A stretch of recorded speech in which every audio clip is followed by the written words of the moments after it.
power structure. We're joined by John Cohn. Ron, there's an old statement I've read and heard about people saying in Congress, the banks never lose. Well, I think that's a general statement. I think the big bankers never lose. But I think a little banker right now is losing a lot because a lot of little bankers are getting closed down. The big banks are gobbling them up. I don't think David Rockefeller is going to lose. I don't think he's going to be out selling apples or pushing pencils anytime soon. But a lot of bankers that are being wiped out at the state level are losing. But the big banking power structure seems to have control because they're on the inside and they have control of money and they know what policy is going to be down the road. Can you specify this structure, this you're talking about, this power structure? Well, the power structure basically is made up of a lot of very powerful business and corporate leaders in the country. And in particular, they have formed their organizations. They've been around for a good while, and they don't even hide it anymore. You know, the Tri-Lateral Commission, as well as the Council of Foreign Relations. No matter which president, which party is in power, they will appoint to the major offices members of these two committees. And they always have control of the Federal Reserve System. So the Wall Streeters, the big bankers, have inside information as far as what is happening and what's going on. And control over money is pretty significant because if you can control money, you're really controlling 1/2 of every single transaction. So that is a tremendous amount of power. But it doesn't look like we're going to have any independence. They say the Federal Reserve is independent, but that's a bunch of nonsense. The protection that the founders gave us to try to keep us from this happening never authorized a central bank, and they were very strict in the writing of the Constitution to limit the power of Congress to the minting of gold coins, to allowing only gold and silver to be legal tender, and prohibiting the printing of paper money. All those things we have failed to follow. And that's why we have a central bank with a paper money system and a lot of inflation, high interest rates, and a very, very shaky economy. So I would say that if we would have followed the advice of the Founding Fathers and not allowed this power structure, this group of elitist bankers and industrialists to get control not only of the banking system and the monetary system, but really our foreign policy and our government. I wrote a little speech and gave a speech right before I left Congress, and I said I don't think the members of Congress really know how little effect they have in controlling things. Really, there's and that means that the Congress itself doesn't have much control. The people doesn't have much they don't have much to say about it either.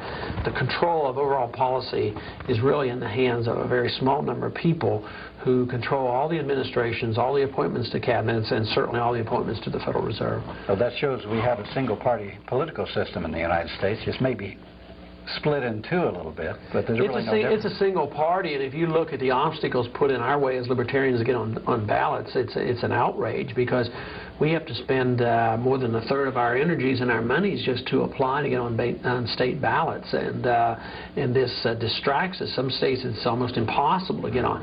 They say, and I have not personally investigated every law around the world, but they say that we are one of the toughest countries in the world to get a new party system. And the American people have been conditioned that it's great to have two parties. We don't want to be like Italy where there's all these choices. We want to limit our choices. It's easier that way. And we don't want to be like the Soviet Union where there's only one party. Yeah, that's right. So they have two.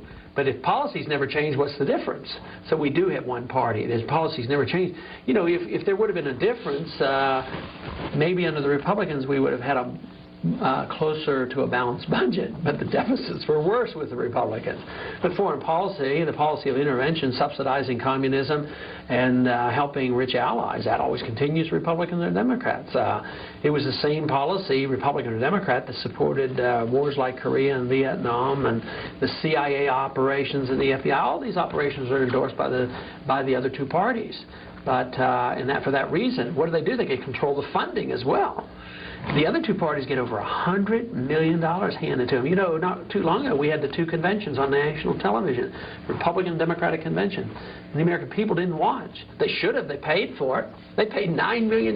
We as citizens were forced to pay to run those conventions, $9 million apiece, and therefore they get all this exposure, making it, again, very difficult for an option, a third option, to be heard. It's very hard to get our message out.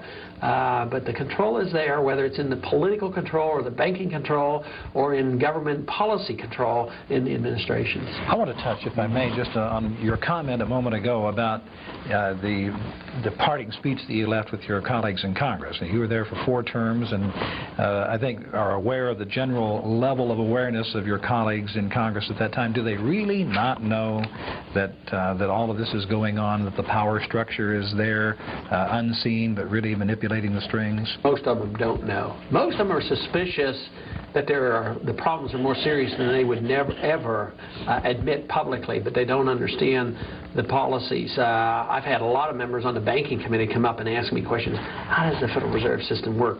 What are special drawing rights? What is the IMF? And they'll do that quietly because they haven't really studied it. So most of them are naive, but very much aware that there's some serious problems.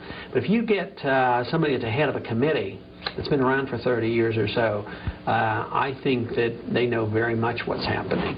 They're very much attuned to what's happening, and I don't think they get that far. I don't think they get to head of a committee unless they've more or less been accepted, by the power structure.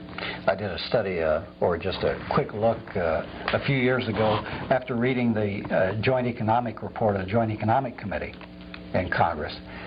And reading it, it looked like it came right out of the Tri-Lateral Commission. It looked all the little buzzwords that the Tri-Lateral Commission reports had, all the things that the Tri-Lateral Commission wanted. So I looked to see if in the memberships of organizations of these congressmen and senators, and sure enough, almost every one of them are a member of the Tri-Lateral Commission or the Bilderberger or Council on Foreign Relations. I can remember having a conversation with Barbara Conable one day. Yes, he's a biggie in the power structure. And he was complaining about, there's people always complaining about me belonging to the Tri-Lateral Commission. He was complaining to me, and lo and behold, it was Barbara Conable, but as soon as he resigned from Congress, where did he end up? The head of the World Bank. Right. I left Congress. I studied the banking system. I understand something about the money. They haven't called me yet for one of those appointments. No. I've been waiting at the telephone, waiting for them to appoint me. Well, John, you've studied a lot on this banking industry structure, and it's not only interlocked here, but there are international interlocks, aren't there? Yes, there are, and the ties with the foreign banking interest. The people that settled this country left, of course, Europe, and came over here and settled down, and almost immediately the powers that be in the European continent and the money circles were reaching out those tentacles to gain control of the new country here. And that struggle has continued. We see it, and who shall control our currency? They struggled back between Jefferson. As a matter of fact, I have a quote from Jefferson that I think is very pertinent to our discussion here. If the American people ever allow the banks to control the issuance of their currency, first by inflation and then by deflation, the banks and corporations that will grow up around them will deprive the people of all property until their children will wake up homeless on the continent their fathers occupied. So he warned us that far ago, and here we are, and what he said is coming true. Yes, and his side certainly won the fight back then. They got the right position in the Constitution. They had the debate over the money issue. The hard money people won. The Federalists lost. The Hamiltonians lost. But then subsequently it's been downhill, and certainly in this century. It never happens at one time. It isn't all or nothing. They keep chipping away, yes. Even though we got our central bank in 1913, it wasn't the total destruction of the system. It literally took from 1913 to 1971 to open up the floodgates, but it was in 71 that the last linkage to gold occurred. Of course, in the 60s there was still some linkage to silver, but since 71 all you have to do is look at the economic record of spending and deficits and all the economic problems and interest rates and all the price increases. I mean, it's just been totally out of control. And then even in 1980 there was another law that increased tremendously the power of the Federal Reserve. Credit unions and the savings loans. Yeah,